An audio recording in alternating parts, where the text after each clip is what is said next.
Fueron pasando los años y yo ya tenía algunos libros publicados y quizás entrenamiento.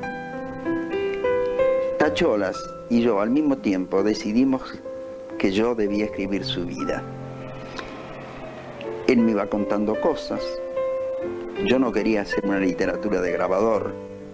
Además yo tenía muchísimos recuerdos y muchas veces nos enzarzábamos en los recuerdos y no hacíamos el trabajo práctico en adelante. Él estaba mal, se fue poniendo peor, comenzó a tener dificultades en emisión de voz también, que por supuesto yo no lo quería grabar, así que eso no era el problema. El punto llegó a lo más grave cuando, después de morir mi madre, a él lo internan y le dan la cama y la habitación, una habitación privada, donde murió mi madre. Ir hasta esa cama, donde había muerto mi madre no mucho antes, a tratar de sacarle datos, llegó a ser para mí algo violento. Y noté que yo no podía trabajar bien. Y bueno, no sé qué decirte. ¿Y cómo fue el final? Murió por fin Tacholas. No vamos a entrar en detalles de qué murió. Murió, pensábamos todos, por esas cosas que encuentran los médicos como justificativo de cada muerte, sabiéndose querido por todos los que él quería. Y en cierto modo respetado por aquellos que no lo querían. Es bien emocionante pensar en Tacholas, ¿no?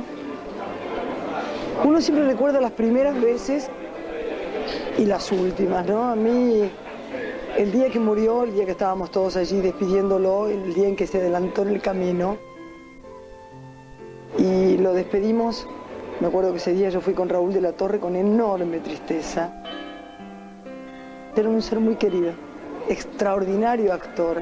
Era y fue por sobre todas las cosas, y lo seguirá siendo en mi corazón, un amigo entrañable. Vos sabés, José, que uno no es uno, sino es la suma de todos los demás. De la suerte que ella ha tenido en la vida por haberse encontrado con gente sabia, capacitada, honesta. Yo tuve suerte. Yo perdí a mi padre cuando era muy pequeño, tenía 11 años. Y yo no sé si era la necesidad que tenía de encontrar un padre o la necesidad que veían los demás en mí de que yo necesitaba encontrar un padre, que las personas mayores me ayudaron mucho, a las cuales les estoy agradecida de por siempre porque ellos me hicieron así. Ellos me hicieron lector, ellos me hicieron indagador, ellos me hicieron un curioso nato. Y entre las personas a las que reconozco que formaron parte de mi característica de vida, a pesar que ya lo conocí cuando había pasado la treintena, es Fernando Iglesias, o Don Paco, o Tacholas. Don Paco es el nombre del personaje que él hizo en el Crack. 10 pesos menos para su viaje a España, ¿ah, Don Paco? ¿Qué le hacen 10 pesos si el gaita está lleno de oro? Con usted, va. Y a España, claro que iré. No, aquí nos van a enterrar. Ah, usted. Yo un día de estos vendo todo. Tomaré un barco grande y limpio, no como en el que vine. Llegaré a Galicia, abrazaré a mi madre, a mis hermanos, y cruzando la aldea iré a casa de don Hilario. Me pararé frente a él de igual a igual. Oye, de igual a igual. Y poniéndole una pila así de pesetas sobre la mesa, le compraré la hacienda. Y mi casa será mía. Mi tierra será mía. Me sigue uniendo en la memoria una hermosa relación, porque por sobre todas las cosas, aparte de ser un gallego inmigrante que amaba la Argentina, porque amaba la Argentina, era un hombre, era un pensador, realmente, y era un tipo que tenía muy hermosos pensamientos para la humanidad. Fernando Iglesias, así se llamaba, Tachola para nosotros, que hablaba con una voz pausada de esta manera, así, era realmente un compañero entrañable. Bellísima persona, solidario, gran compañero. Mi relación con papá fue extraordinaria, Por empezar, desde muy chica tenía esa percepción de que era un tipo diferente.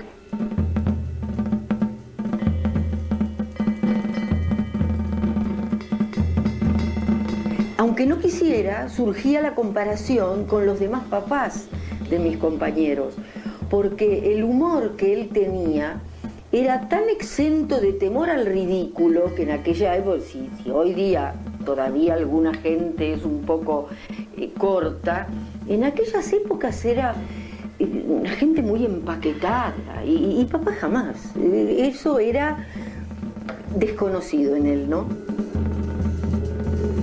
Sus famosos cuentos y chistes terminaron por ser una parte de nuestro folclore. Para nosotros había existido siempre, formaba parte.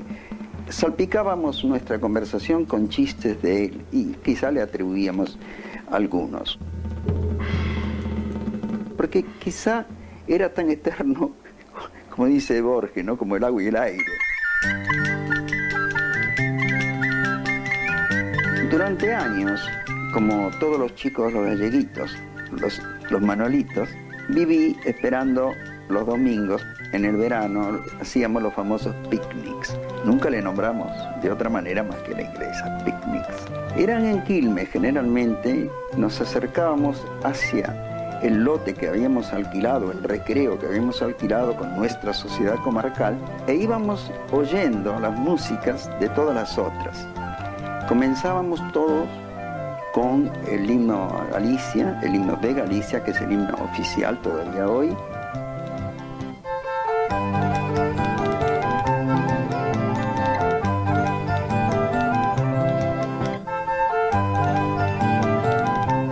Y luego había una pequeña orquestita, que a veces eran 2 o 3, para bailar agarrado, y una gaita o 2 para bailar suelto. Sueltos eran los bailes gallegos, agarrados eran los tangos, que mi madre era especialista en eso, y todos los gallegos sudaban ahí bailando el tango que daba gusto.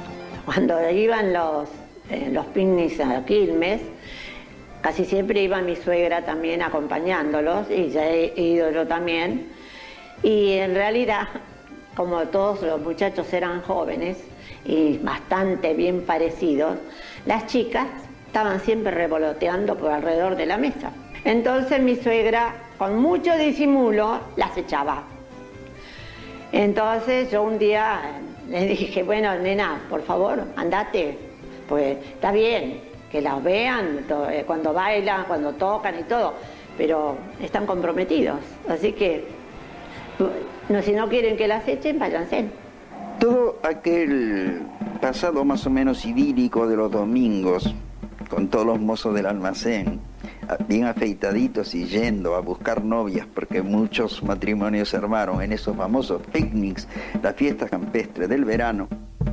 Unos años después ya comienzan todos esos problemas serios en España, que siempre tuvo problemas bastante serios, las huelgas, en fin, los estatutos de autonomía que se estaban preparando, toda la antesala del 36.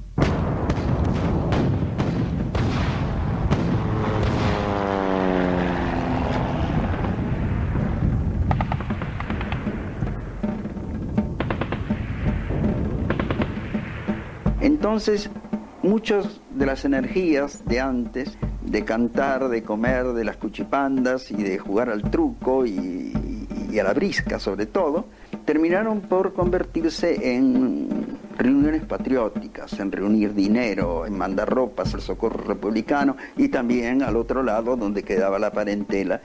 Los mozos habían ido a la guerra, quedaban los viejos y los niños, los campos se agostaban, era tristísimo.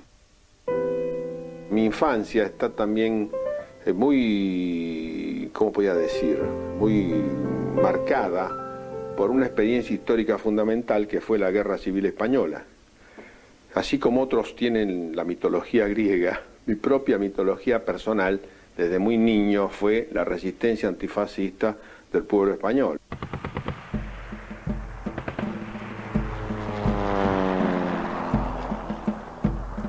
Esa extraordinaria gesta en la cual además la poesía y la canción tuvieron tanto que ver, no solo físicamente, porque muchos poetas participaron, o fueron mártires, como es el caso de Federico García Lorca o de Miguel Hernández y tantos otros, inclusive otros extranjeros como el inglés John Cornforth, que murió allí, pero también con esa idea de que la belleza, de que la poesía está ligada no solo con cuestiones estéticas, sino también con cuestiones éticas. Yo estaba en el 6º grado y teníamos una vicedirectora que era el tipo gallego, porque se peinaba con el rodete acá, y como éramos muchos en la escuela que yo iba, que era en la calle Suipachi y Bartolomé Mitre, éramos muchas españolas, y muchas de gente artista.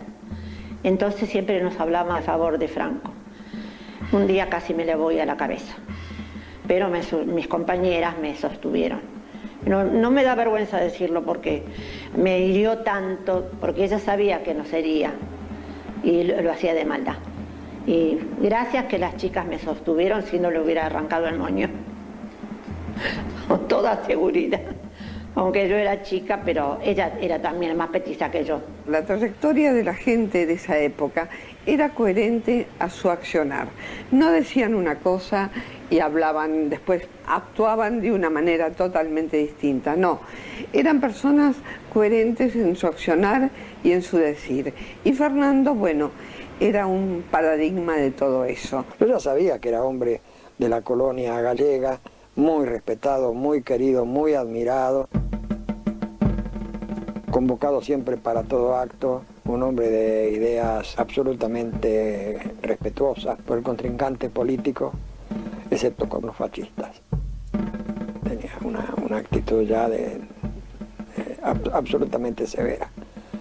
Su característica democrática era notable y se manifestaba continuamente. Sin ser un patriota acérrimo ni de barricada, era un gran patriota gallego. En ese marco, el nombre de Tacholas, el nombre de Fernando Iglesias, era un nombre que circulaba entre la gente de la colectividad, que en ese momento era muy grande, con total naturalidad.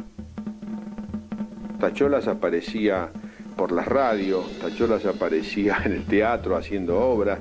Es decir, además de un núcleo intelectual, de un núcleo artístico que estaba allí en ese momento histórico, también había una gran colectividad muy enorme que en gran medida participaba de estas ideas y de estos proyectos, o cómo eran sostenidas las revistas, las ediciones y tantas cosas, o lo que era el mismo Centro Gallego de Buenos Aires, que es un ente muy especial, porque es un ente nacido de la voluntad de asociarse para defender la salud en común y al mismo tiempo defender la cultura común. Quizá en el Teatro Avenida, que era uno de los lugares donde nos reuníamos, yo tengo una imagen de él nada más, no recuerdo lo que decía.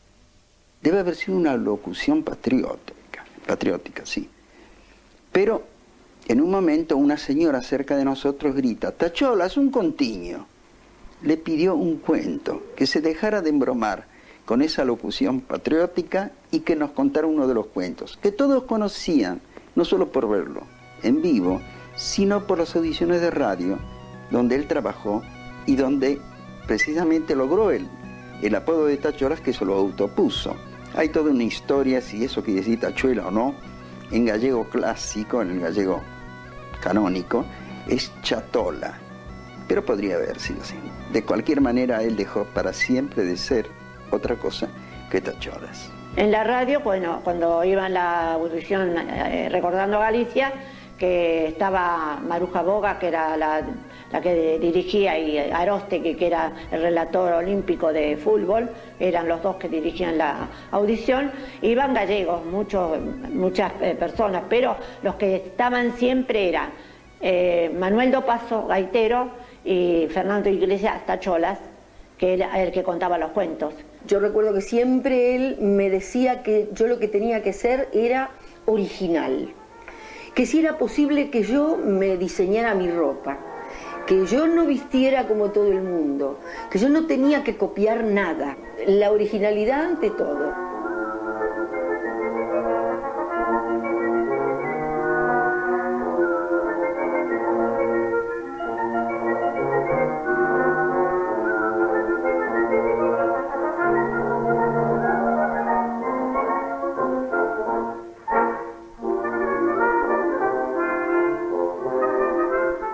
esos paseos y todos esos lugares que a lo mejor hay chicos que no le llaman la atención, a mí me fascinaba.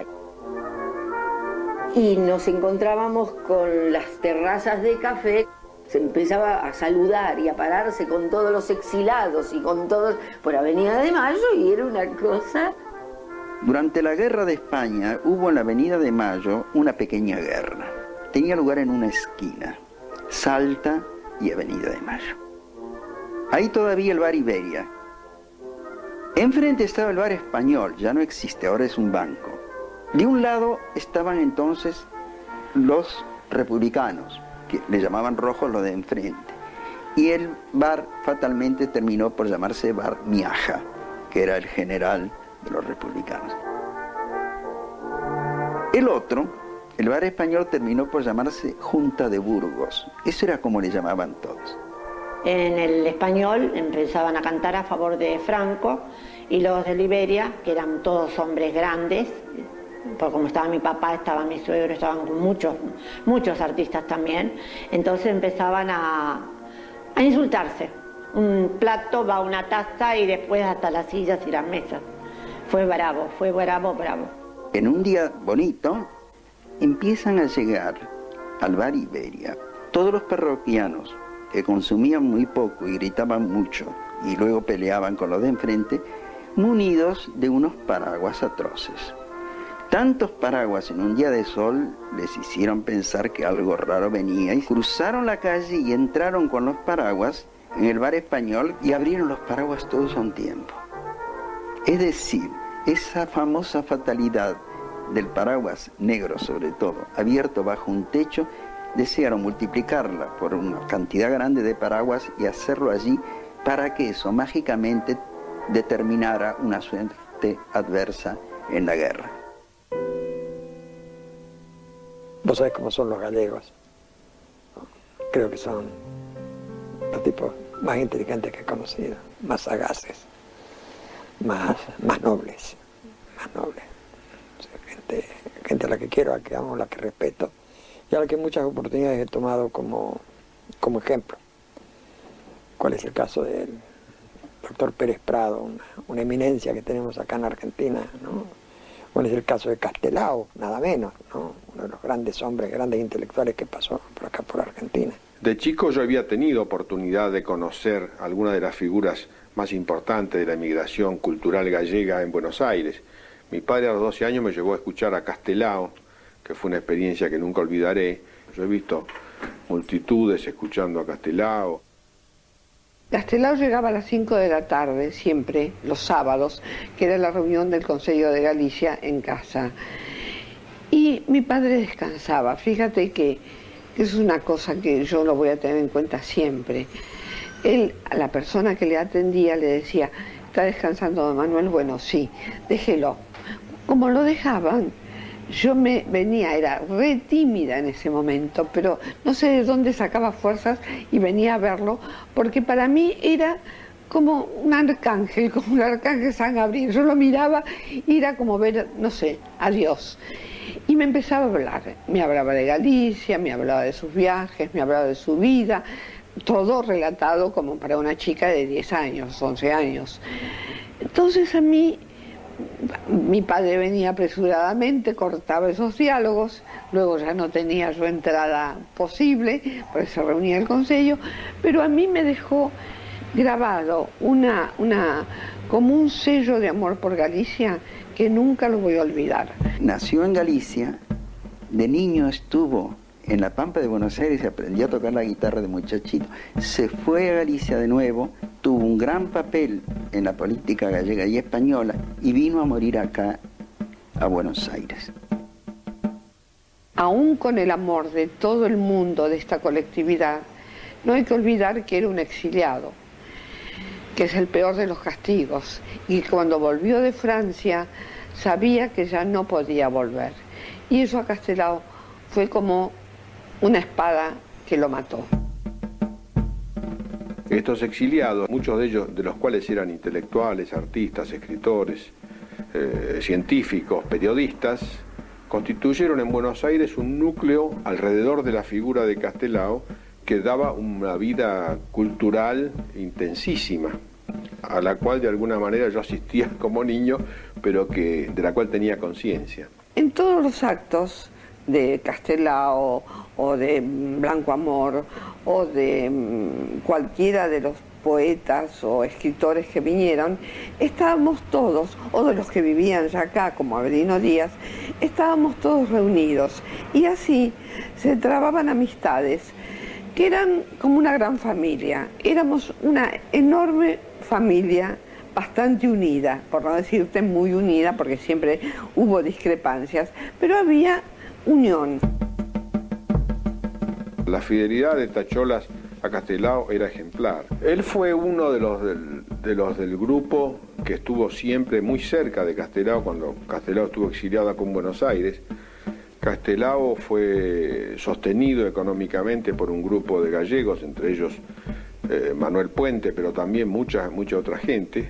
Tacholas también era otra de las personas que amaba a Castelao, porque estaban los que lo admiraban, los que lo auspiciaban, los que lo propiciaban, pero estaban además los afectivos, la gente que le tenía realmente amor. Y Fernando era uno de ellos. Tacholas estuvo en relación afable y amistosa con los políticos que eran más o menos galleguistas, lo que daba lugar a una gama que pasaba de la violenta idea del separatismo a la República Federal. Fue aceptado por ellos y demás, pero no se me ocurre que pudo haber pensado nunca ser diputado a Cortes o cosa por el estilo. Él hubiera querido enseñar a cantar a la gente, él hubiera querido hacer buen teatro. Quizá sería oportuno recordar lo siguiente, que Castelao, siendo un dirigente político, siendo un dirigente galleguista, era básicamente un artista, era básicamente un intelectual. Castelao es un gran dibujante, es un gran escritor, es un gran pintor.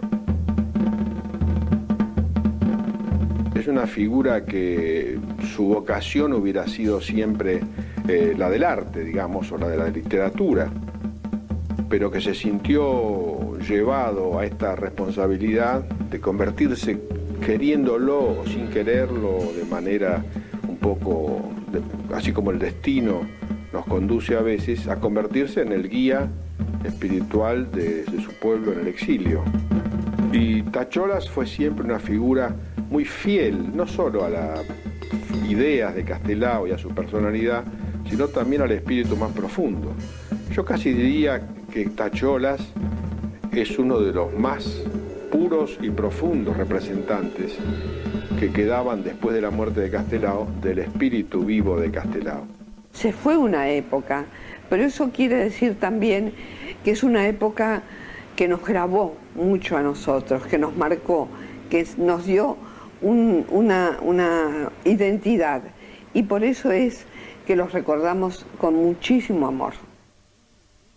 Mi relación con el teatro, en relación también con papá, es desde muy chica. La revista Galicia Canta, la compañía de Maruja Villanueva, dirigiendo a papá y a Maruja Boga.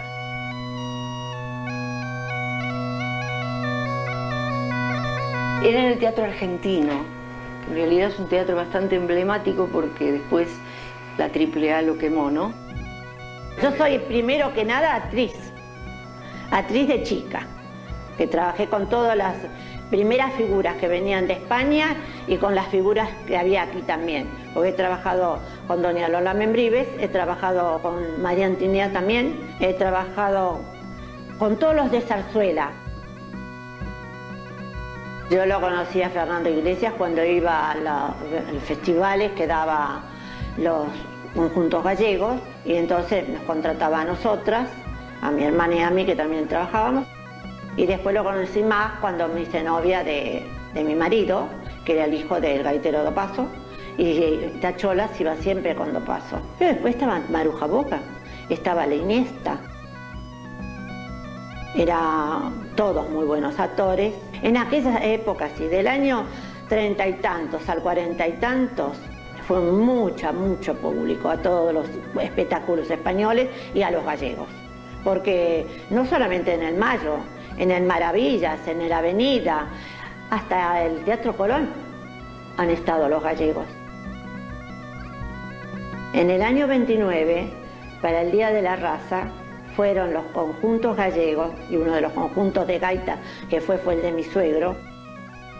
Con Fernando Iglesias hemos participado en el Teatro Avenida, también en el Luna Park, cuando se han hecho beneficios para el Centro Gallego y para la República Española. Los españoles hemos hecho mucho para la República acá, con decirle que no podíamos ir a España porque estábamos en la lista negra cuando estaba Franco. Mi suegro tampoco podía ir, que también quería ir y no pudo ir.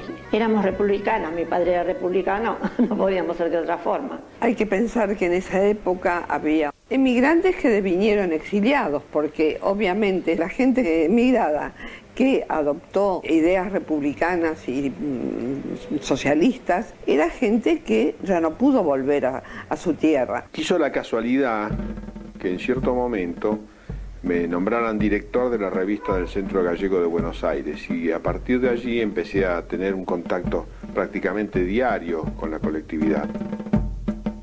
Esa experiencia de estar hablando de la Galicia del pasado, pero también de la nueva Galicia que felizmente se vino a constituir como autonómica y democrática después de la muerte del dictador, esos ejemplos me los daban estos exiliados que hicieron de Buenos Aires la capital de la cultura gallega. Dado que durante el franquismo toda experiencia de las autonomías, toda experiencia cultural estaba prohibida, también en la Argentina hubo dictaduras que impedían el ejercicio del voto, por ejemplo, y los derechos democráticos. En el Centro Gallego siempre se votó. Siempre había larguísimas colas y muchas veces votaban en las elecciones del Centro Gallego más gente que en las elecciones de varias provincias argentinas. Tacholas era un actor muy querido, un hombre más bien sencillo. Él hacía una buena carrera de actor en la colonia gallega, pues, de donde él venía. Tacholas actuaba siempre en papeles muy importantes y muy fuertes, siempre justo, siempre medido, trabajando con un gran respeto por los demás. Cuando fui más grande, integré la Compañía de Arte Folclórico Gallego, que esa la dirigía papá en el Teatro Gran Esplendid. ¿Cómo llegamos al Gran Esplendid? Siendo este un teatro que está en Barrio Norte y que no es precisamente el teatro que siempre había sido de la colectividad, como podía haber sido el Argentino o la Avenida, para poner las obras de Varela Buján. En un principio a papá le pareció que no era apropiado en ese barrio. Empezaron los ensayos y ahí se estrenó. Fueron 2 meses a full, con los borderos a tope, que era la sorpresa porque estábamos mucho más altos que los de la calle Corrientes en ese momento. Eduardo Blanco Amor fue otro de los personajes de nuestra juventud de hijos de gallegos que estaba tomando conciencia, y al mismo tiempo éramos duramente críticos con nuestros padres o tíos que estaban en las viejas sociedades comarcales donde se jugaba mucho al tute y se hacía poca política, salvo cuando llegó el momento dolorosísimo, primero el Estatuto de Galicia y luego la guerra. Papá habló con Eduardo para hacer teatro gallego de Eduardo Blanco Amor. Entonces el Centro Lucense cedió su teatro. El teatro era una manera de llevar la idea de que hablábamos un idioma perfectamente capaz de estar poniéndole carnes a una situación dramática, y al mismo tiempo que Galicia tenía una entidad. Una de las maneras de educar al pueblo, lo entendía él y lo entendía Castelao con aquellos 2 bellos no deben de enamorarse, esa gran obra donde él actuó y que Castelao lo escribió precisamente para educar al pueblo. Hasta el punto que no necesitaba, decía él, grandes actores porque les iba a poner una máscara. Por supuesto, él se sacó también el gusto de hacer esas magníficas máscaras. Y entre las cosas magníficas de Castelao están los dibujos de los ciegos. Él, que terminó ciego y sabía que iba a quedar ciego, pintó con amor los ciegos, sobre todo los músicos. Pasaron los años, ya papá empezó con el teatro y cine argentinos.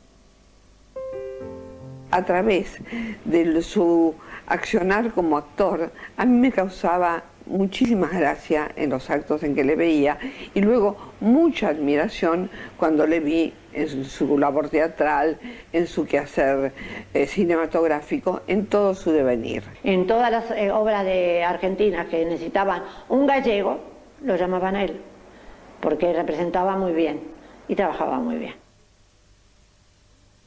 Yo lo había visto varias veces en teatro, un señor que llevaba adelante la obra con una enjundia, con un empeño, con una voluntad y sobre todo con una verosimilitud absoluta. Entonces tomamos contacto y es la primera vez que yo lo conozco a don Paco, a Tachola, a Fernando Iglesias. Y empiezo a descubrir un ser humano de una nobleza, de una conducta, de una ética. Me pararé frente a él de igual a igual. Oye, de igual a igual. Y poniéndole una pila así de pesetas sobre la mesa, le compraré la hacienda. Y mi casa será mía. Mi tierra será mía. Fernando era como la portada de un libro de cuentos en donde se reflejara la bondad de una fisonomía, de una persona mayor. Porque efectivamente, no sé si lo conociste a Fernando, sí. Él tenía un carisma tan grande y una bondad tan grande que realmente le llegaba a personas desconocidas. Tacholas era una persona que tenía como un halo, como un aura. No era un actor simplemente con una técnica, no era una personalidad formada a través de un esfuerzo racional. Tacholas era alguien que estaba poseído, que tenía una serie de dones y que a la vez estaba poseído de esta gracia de actuar y que lo hacía con absoluta naturalidad. Era algo que le fluía de su manera de ser, como ocurre en casos muy excepcionales. Hablé con él, le dije, don Paco, yo lo que voy a tratar es nada más que de que lo que usted haya hecho en teatro, lo hagamos en cine, en forma cinematográfica y no en forma teatral. La película tiene un subtítulo que se llama El crack, la otra cara del fútbol. Te vinieron a buscar. Cardoso y Ramiro Pérez están con tu viejo. Querido amigo, no olvide que se está jugando el porvenir de su hijo. Mi club lo necesita. La selección nacional. La patria. El porvenir de mi hijo está aquí, no dando patadas como un burro. Yo también lo necesito. Son intereses muy importantes los que están en juego. Su hijo no le pertenece solo a usted. ¿Que no? ¡Porra! ¿Quién lo vistió y calzó hasta ahora? Usted. ¿Quién lo hizo hombre? Su club. Va. Vea que lo hago jugar lo mismo. No puede, doctor. Es menor.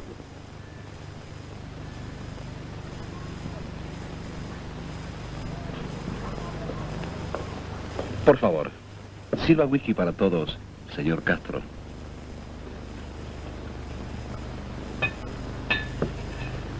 Sirva uno para usted también. Yo invito. Muchas gracias. Pero, bolichero que bebe... ¿Sabe para qué necesitamos a su hijo? Sí, para que le rompan una pierna y sea más inútil de lo que es. No será un inútil. Formará parte del espectáculo más grande del mundo, el fútbol, donde corre mucha plata. Trabajando honradamente acá va a ganar mucho más. Difícil. Calculemos que el año próximo redondee unos 15.000 pesos mensuales. ¿Cuánto? 15.000 pesos mensuales, siempre que usted firme. 15.000 pesos por jugar 4 o 5 veces al mes para tipos como Ruperto. Y yo aquí todo el día, todo el año, sin dormir casi. Y él va a ganar. No. Me quieren engañar para que firme. 15.000 pesos por empezar. Ramiro el año pasado sacó un promedio de 30. Y ahora se va a España. 4 millones de pesos por el pase. 4 millones. ¿Y se va a España? Sí, a Vigo el mes que viene. ¿A Vigo? Claro, si no hay en Vigo entero tanta plata junta. Algún día por su hijo puede pagar mucho más. No. Me quieren engañar para que firme. Don José, ¿es cierto que pagan 4 millones de pesos por un jugador de fútbol? Es cierto, sí. No puede ser. Sí. El mundo está loco. ¿O es loco seré yo? Está bien. Firmaré. En cuanto a Fernando, por supuesto, estaba siempre 20 minutos antes de la hora de citación, con toda disponibilidad, con la mejor de las buenas voluntades, atendiendo a todas las indicaciones, siguiéndolas, entendiéndolas, incluso mejorando las sugerencias. Papel inolvidable, a tal extremo que yo en 2 o 3 oportunidades de esta pequeña charla ya lo he llamado Don Paco en lugar de Fernando o de Tacholas, que era el nombre del personaje, y yo lo sigo en mi memoria, en mi corazón, llamándolo Don Paco. Y personalmente yo lo trataba de Don Paco a él, ¿no? Y él me enaltecía llamándome Don José, con la diferencia que él merecía que le llamara Don Paco y yo todavía no merecía que me llamaran Don José. En aquellos tiempos era muy cómodo, filmamos con mucha cordialidad, la gente tenía un afecto especial para con el cine argentino y para con los equipos del cine argentino. Si vos necesitabas una olla, seguro que tenías 3 en 2 o 3 minutos. Si necesitabas un escobillón, tenías 4 a elegir, y si necesitabas una manta, tenías 5 para ver cuál de todas venía mejor. Uno de los pequeños beneficios laterales que tuvo la película fue que la mayoría de sus escenas transcurrían en un café. Me agradan mucho los decorados de los cafés, las confiterías, porque el sector donde no es utilizado por la cámara, no verifica la cámara, te permite que haya mesas con sillón donde vos te sentás y cómodamente estás mirando la cosa. Así que siempre teníamos una especie de platea lateral gratuita que estaba en silencio, alentando después en los momentos oportunos y demás. La cara de Tacholas es una cara que es una cara angulosa, es como una cara sublimada de un campesino gallego, con una expresividad casi mágica. La voz era una voz también trabajada, una voz muy expresiva, una voz que venía de lo hondo, una voz que no era una voz superficial, sino una voz que arrastraba cargas muy profundas. Eso se notaba a veces cuando aparecía en películas argentinas, que trabajó en muchísimas, en instantes, en momentos, se notaba que, aunque fuera una aparición de breve tiempo, era una aparición que marcaba la presencia de una personalidad. Yo creo que era un actor de raza y además un gallego de raza, y que en él se unificaban estas dos cosas en una sensibilidad muy despierta, en un gran coraje intelectual, en una sensibilidad agudísima y en una discreción y una modestia asombrosas para gente que después de todo tenía que ver con el mundo del espectáculo. Fernando era una persona que, pese a ser extrovertido, alegre, vital, tenía esa cosa que tiene el gallego dentro de él, que es morriña, nostalgia, saudade, mucha cosa melancólica. Lo solíamos ver, había un sitio en Boedo que se llamaba La Tacita de Plata, donde concurríamos para comer pulpo. A él le agradaba, le encantaba, como buen hombre de esa tierra, comer pulpo. Nos reuníamos los sábados al mediodía y hacíamos largas jornadas de charla. Tuvo la diferencia de pasarme muy buen material sobre la Guerra Civil Española, que todavía tengo porque fue en carácter de regalo, discos con canciones del bando republicano. ¿Me da la plata para la carne, don Vila? Sí, hijo, sí. ¿Qué le parece que hagamos? Tú verás, algo livianito. Podría hervir unos huesitos de caracú y hacemos un pucherito. Podría ser, aunque ya la carne, si te soy franco. ¿Entonces no compro? Sí, pero poca, que me estoy sintiendo bien y no quiero echarme a perder, ¿sabes? Bueno. En la película El Dependiente del maravilloso Fabio, otro maravilloso ser si los hay, él hacía un señor que habían decretado que querían que se muriera rápido para quedarse con la ferretería, la señorita Placini y el personaje que hacía Walter Vidarte.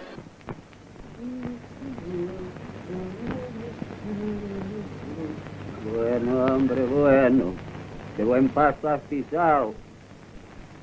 ¿Por un milagro?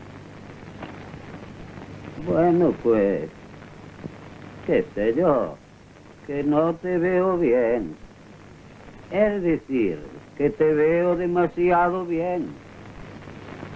Sí, es que me siento bien. Ayer también. Sin embargo, estabas apagado. Vaya a saber. Hay días. No tiene días.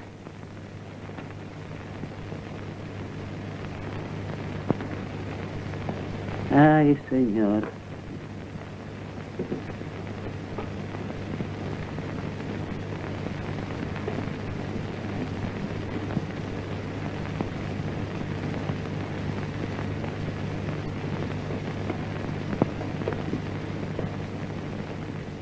Pues me alegro que estés bien. Yo también me siento bien y estoy agradecido. Al fin, la única riqueza que uno debe desear es la salud. Lo demás, no habiendo salud, es según. La riqueza es según. En fin, que la vida es linda. Claro. La salud es todo. Y en realidad, en el alma estaba todo lo contrario. Si se iba Tachola, en la película tenía menos gracia. Este personaje rarísimo que hacía este cura en Crónica de una señora, ¿no? Fina, que era el personaje que yo hacía, iba a la iglesia, miraba a todas las mujeres rezando, después iba a verlo al padre, que la conocía de toda la vida, y le decía, hola, Finita. Finita, qué alegría verte por aquí. ¿Cómo está usted, padre? Muy bien, hijita, gracias a Dios. Siéntate. Gracias. ¿Y tú? ¿Qué tal? ¿Cómo están esos encantadores hijos que tienes? Bien, gracias. Bendito sea el cielo.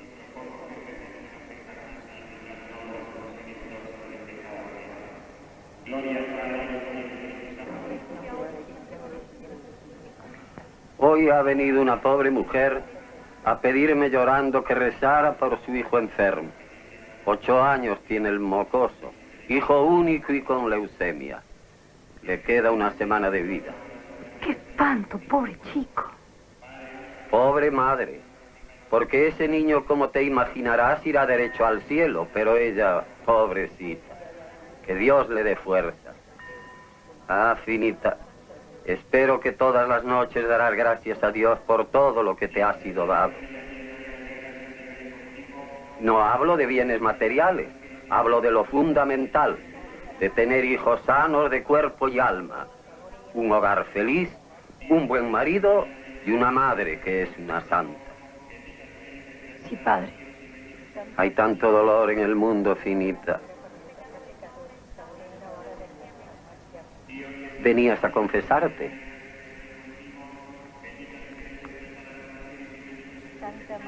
No, padre.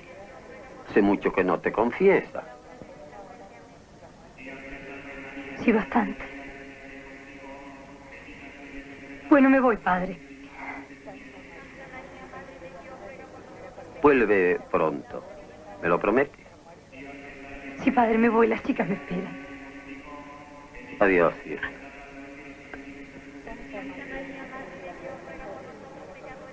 Padre, ¿cuántas mujeres hay en las iglesias?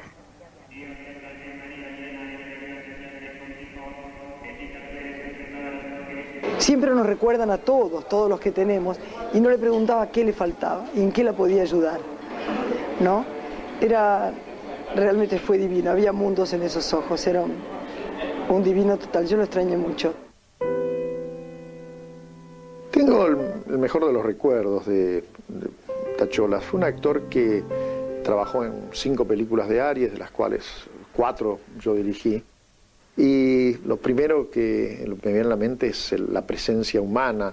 Fue un hombre muy cordial, un hombre muy cálido, además muy pintoresco. Era uno de los supérstites de esos emigrantes españoles que se establecían en la Avenida de Mayo y que vinieron en los tiempos de la Guerra Civil y en la primera parte de la dictadura de Franco. Y era un hombre enamorado de su trabajo. Mi primera vinculación con él fue cuando dirigí el Evangelio. Corte. Seguí. Mi primera vinculación con él fue cuando dirigí Las venganzas de Beto Sánchez, donde él hacía un cura. Beto Sánchez, que era Pepe Soriano, se iba vengando de todos aquellos que habían participado de una formación con la que él no estaba de acuerdo, y Tacholas había sido su cura confesor. Tuve la suerte de hacer con él Las venganzas de Beto Sánchez, que fue una película de factura muy extraña, porque de alguna manera tenía un enjuiciamiento en periodos no fáciles para la Argentina. Tenía enjuiciamiento a las instituciones, y él hacía un cura, y estaba brillante realmente. Tú me buscabas, hijito. Sí, padre. Usted seguramente no se acuerda de mí. ¿Cómo no? Tú eres Betito Sánchez. Sí. ¿Cómo me reconoció? Y ya no soy un muchacho, pero gracias a Dios, la cabeza está como los 20 años. Cuánto me alegro, padre. Me alegro mucho. ¿Querías charlar conmigo? Quiero confesarme, padre. Hace mucho tiempo que no lo hago. Muy bien, muy bien.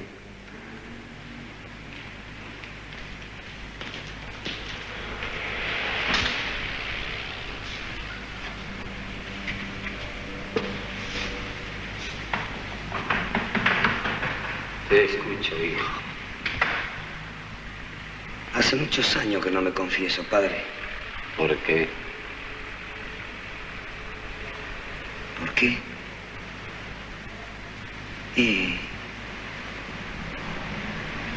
Porque siento que está todo al revés. ¿Al revés? Sí. Muchas cosas que usted me decía que eran malas, hoy no me parecen malas. Y muchas cosas que me decía que eran buenas, hoy no me parecen buenas. Por ejemplo, ¿qué cosas?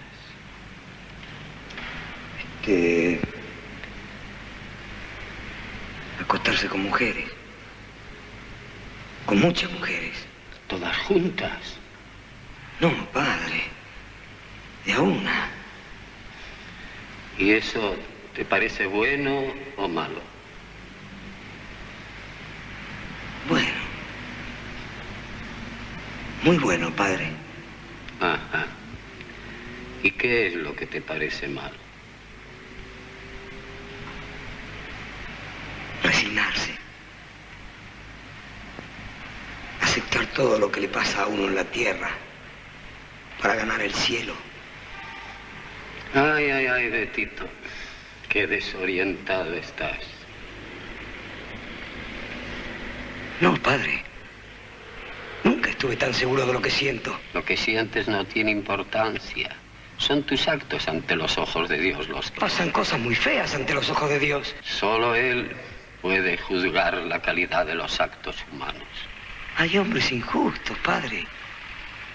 Hay hombres que hacen padecer a otros hombres. Desgraciado de ellos que no recibirán la gracia de Dios. La gracia. La gracia. Y mientras tanto, ¿qué pasa? Uno no come con la gracia. ¿Y qué gracia tiene la gracia después de muerto, eh? Estás blasfemando. Te ruego que te moderes. No me modero nada. Blasfemo. Blasfemo todo lo que se me antoja. Estás corrompido por la soberbia. No pienso seguir escuchándote. Vine a confesarme.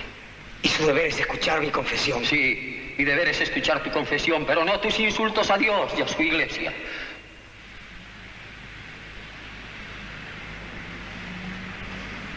Me confieso.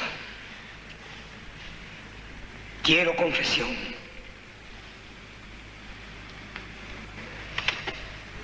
Pequé mucho, padre. Pequé cuando tuve envidia y la disimulé.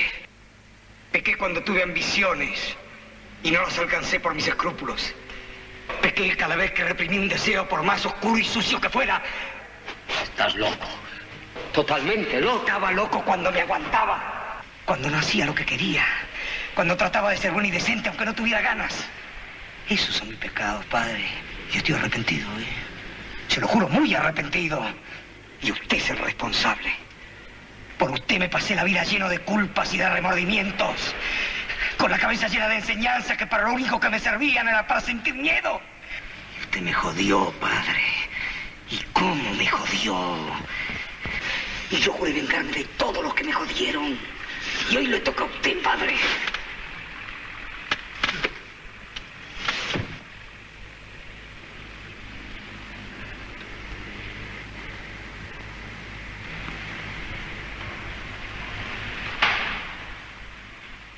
Otra película que hice con él fue La Patagonia Rebelde. En La Patagonia Rebelde él hacía un anarquista, estaba muy contento con hacer ese papel porque ideológicamente estaba identificado con ese personaje.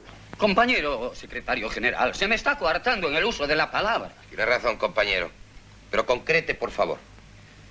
Aquí se me piden definiciones, pero yo les contesto que antes que un paro es preferible saber a dónde va el individuo. ¿Para qué es la revolución? Bien decía Kropotkin que las revoluciones... Compañero Graña, eso lo discutiremos en las clases ideológicas. Ahora estamos tratando el paro del personal de hoteles. Perdóneme. Y lo conocí en la Patagonia Rebelde, donde convivimos durante 2 meses y pico en la Patagonia, en el medio del desierto patagónico. Convivimos 70 personas que componíamos el equipo, todos hombres. Había una sola mujer, que era la vestuarista María Julia Bertotto. Es una vestuarista argentina y escenógrafa. 1.500 pesos.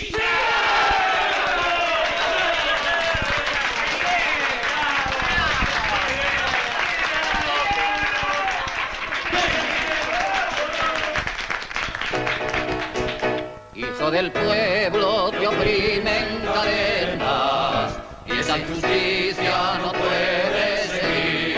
Un personaje que cuando el coronel que interpretaba a Alterio preguntaba, ¿y usted de qué nacionalidad es? ¡Español!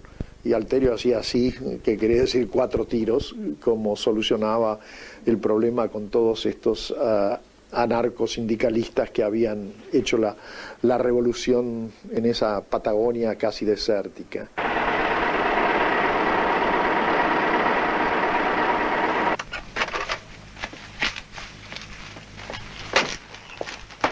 Permiso, mi teniente coronel.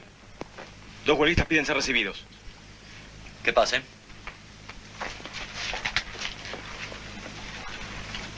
Pasen.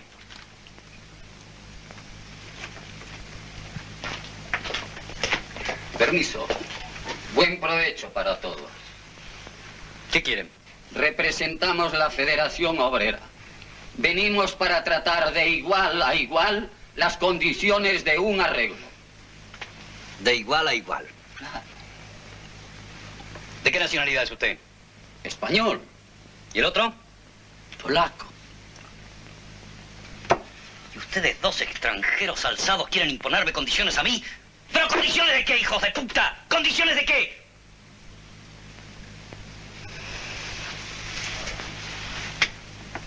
¡Sargento!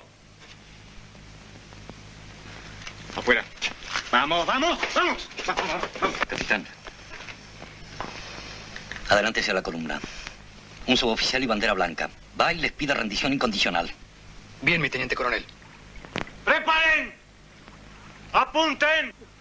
Hermanos, arrojad esas armas. Abraza la causa del ideal libertario.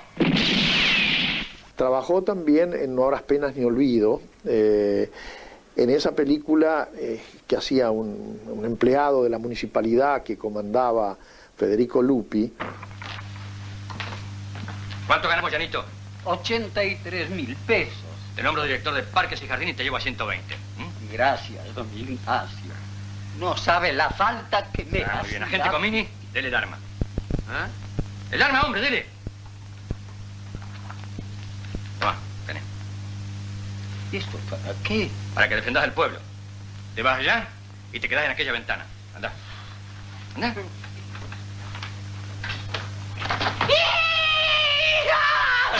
¡La vida por peón, carajo! ¡Coño, me asustaste! ¿Qué hacemos aquí? En ese momento los efectos especiales en la Argentina no eran muy eficientes, entonces teníamos nosotros unos suboficiales de la policía que tiraban tiros de guerra, así que todas las explosiones eran muy realistas. ¿Cómo se maneja esto? ¡Vení a buscarme! ¡Gordo cabrón! ¡Toma, comunista! ¡Ay, fuego!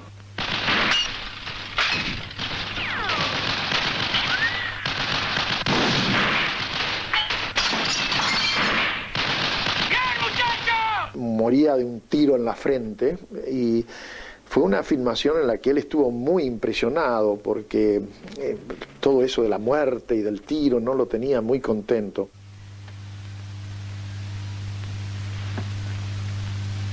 Hijo de puta.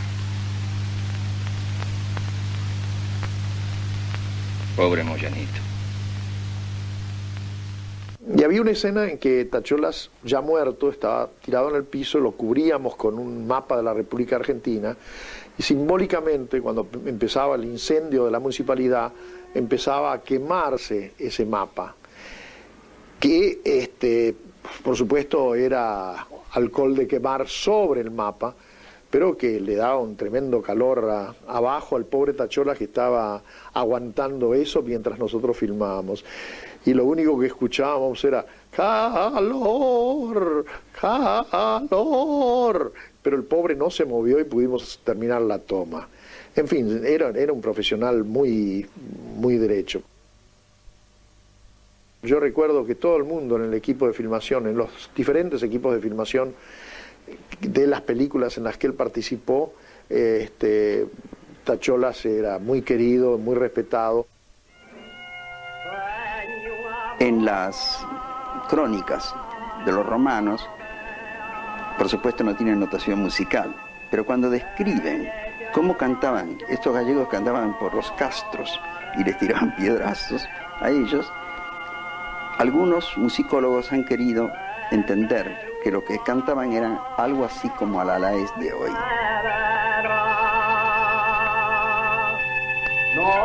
El Alalá es la canción quizá más propia del alma gallega.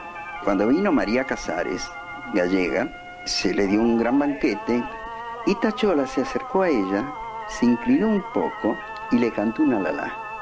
Y yo tengo la fotografía de ella llorando, que era todavía más bonita que cuando no lloraba.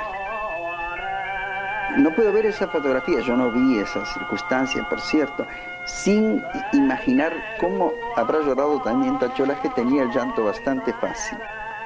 Luego se hizo muy francesa, fue una de las exiliadas de la guerra, el padre era un gran político.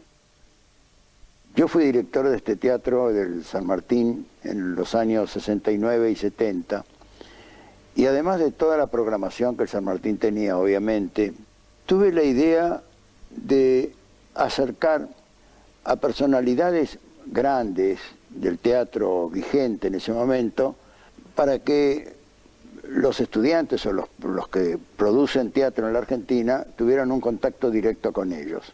Pensé en Lee Strasberg, dirigía el Actor Studio, que tuvo una influencia enorme en la manera de actuar del actor norteamericano, Marilyn Monroe, Dustin Hoffman, James Dean, De Niro, Paul Newman, Marlon Brando, fueron alumnos de Strasberg. Realmente fue una revolución muy grande.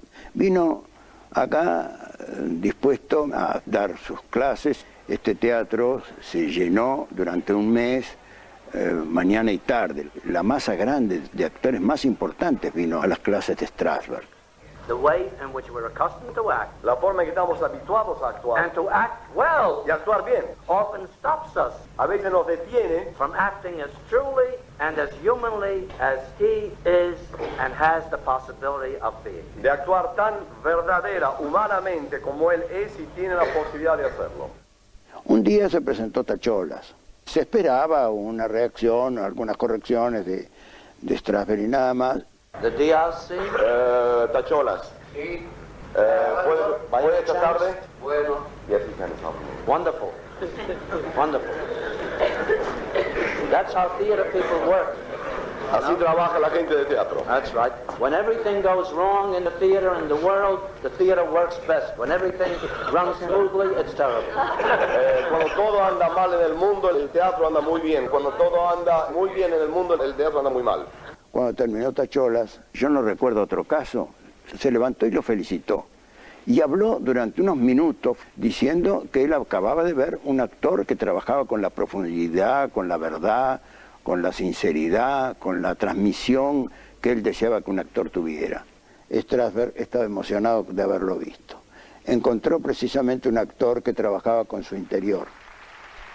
Fue un aplauso de toda la sala, porque Strasberg ratificó las condiciones de Tacholas. Yo lo visité a Strasberg al año siguiente en Nueva York, y recuerdo que él recordaba con mucha vehemencia lo que él había encontrado en la Argentina. La calidad del actor argentino le llamó la atención, y sobre todo se acordaba de Tacholas. Se acordaba de ese actor de cierta edad que había, que lo había llamado tanto la atención.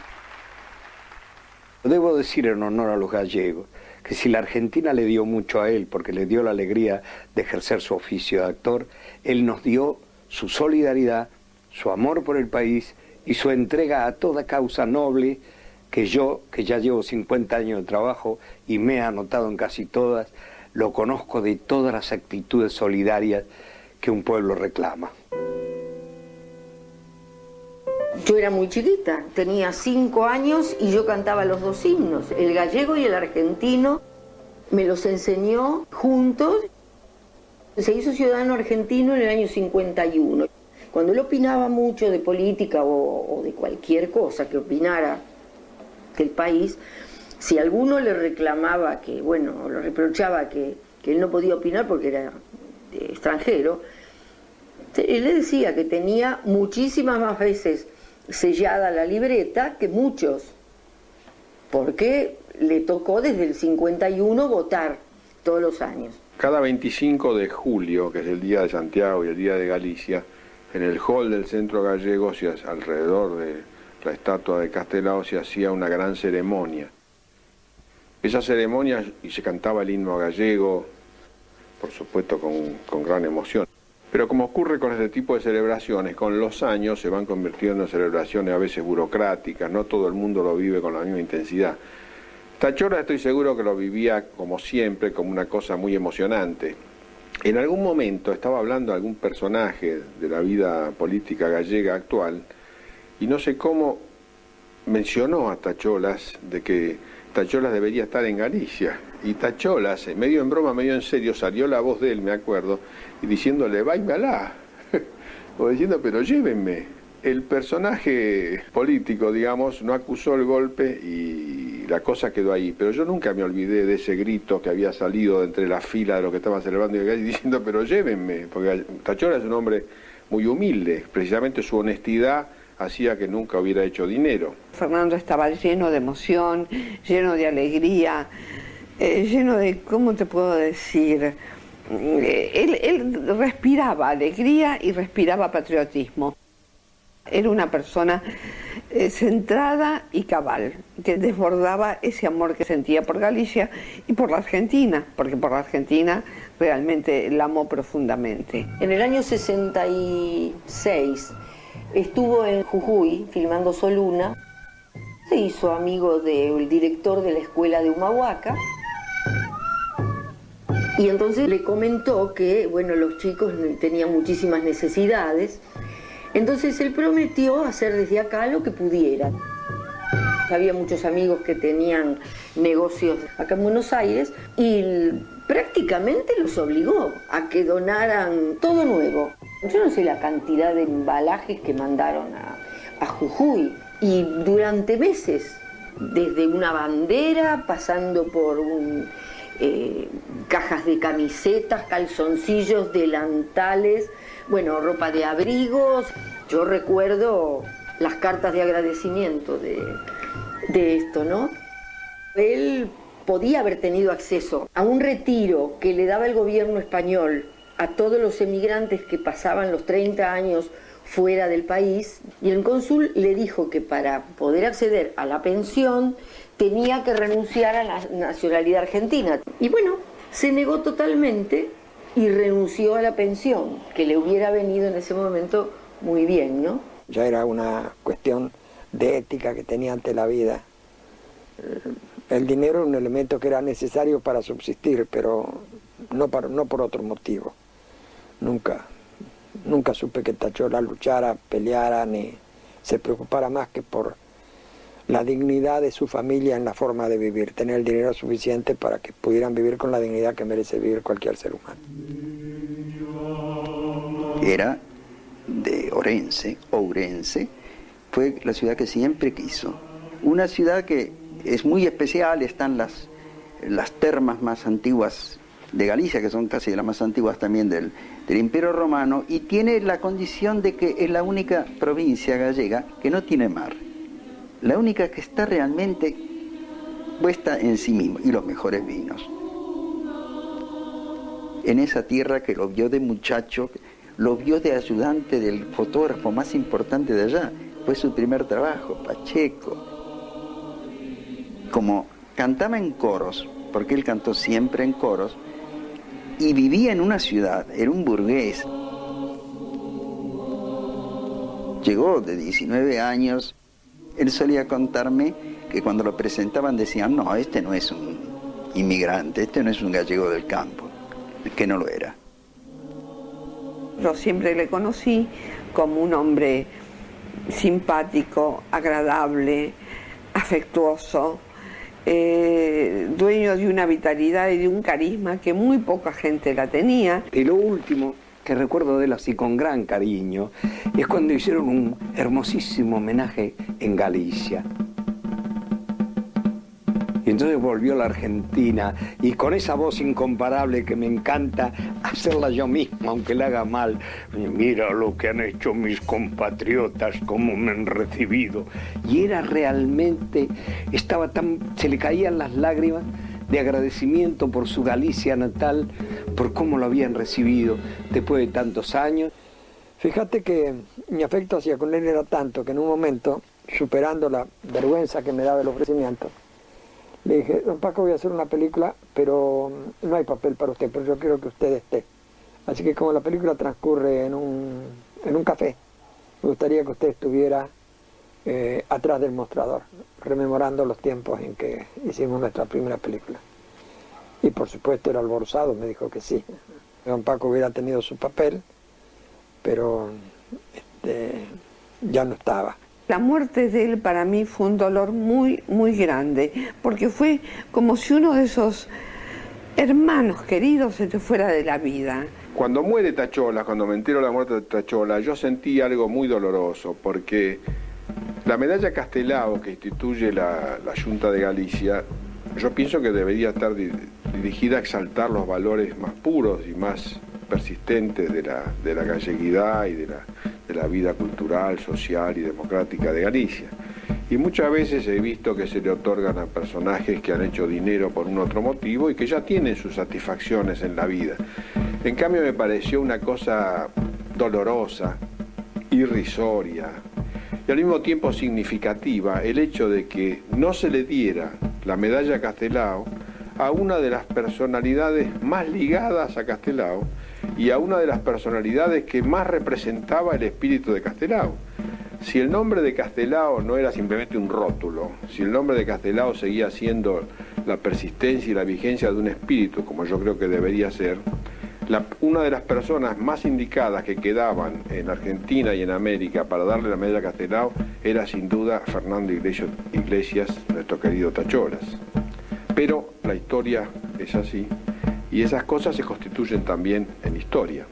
Para mí eso fue, es y será en mi vida Fernando Iglesias Tachola, un hermoso gallego de una tierra que yo amo, esa tierra de Rosalía de Castro, esa tierra de los Castros, de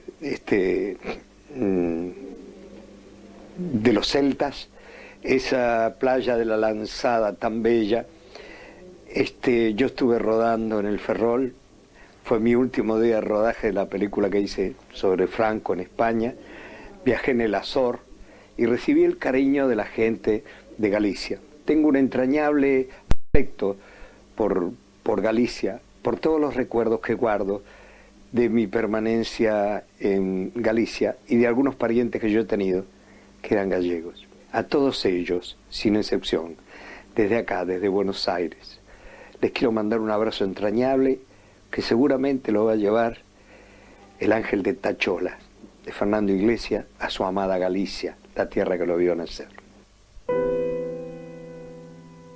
Lamentaba no haber hecho mucho más, porque las circunstancias lo llevaron a ser obrero del cine, obrero del teatro, obrero de las radios de aquella época, y no se podía hacer eso sin un sustento de gente.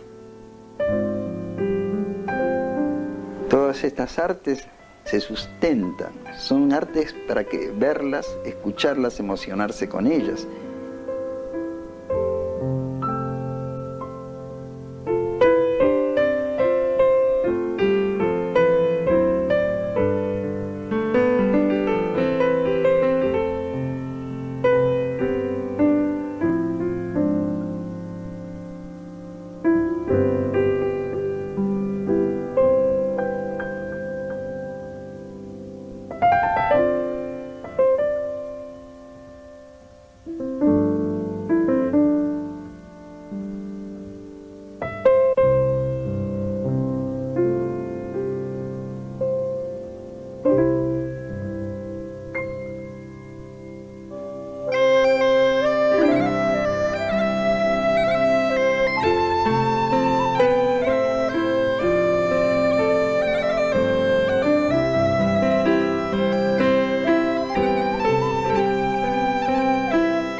Ser anónimo o no puede ser ignorado alguien que hace cine, teatro. Además era muy argentino en tantas cosas. ¿Y cuál era su gran público? El que él veía siempre, el que vio ir modificándose con los años y el que lo vio viejo, con dificultad de emisión, hasta la última vez que aparece, que le doblan la voz. Ya sabes, en Camila le doblan la voz porque la emitía muy mal. Y era muy buena persona, eso es lo que puedo decir. Tachola era muy buen amigo de sus amigos y muy buena persona. Nosotros, mi marido y yo, lo queríamos.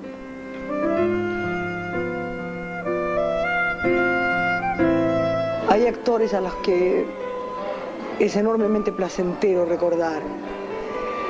Yo le agradezco a José que haya tenido esta deferencia de dejarme hablar de Tacholas, porque fue y será para siempre para mí alguien maravilloso y una persona que me acompañó, vuelvo a repetir, en este sentimiento incondicional y eterno que es el cine, porque además estamos ahí, nos vamos a quedar ahí por años, podemos morirnos, pero nuestras películas van a estar ahí. Y estos ojos y esta cara y esta voz de Tachola van a estar siempre ahí también, conmigo. Son sus gestos, sus actitudes, que son las que rescato yo para siempre cuando lo conozco, porque si bien lo conocí bastante más joven, lo que me va quedando a mí es del hombre viejo que al mismo tiempo se dulcifica cada vez más y, como los buenos vinos, quizá mejore en cierto modo.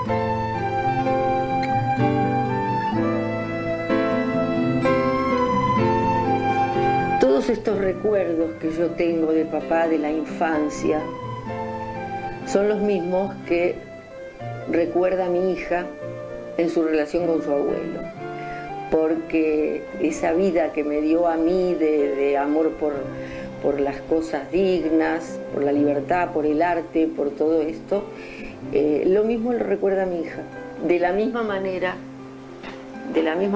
con la misma emoción, por su abuelo. Quiero ver el efecto que hace.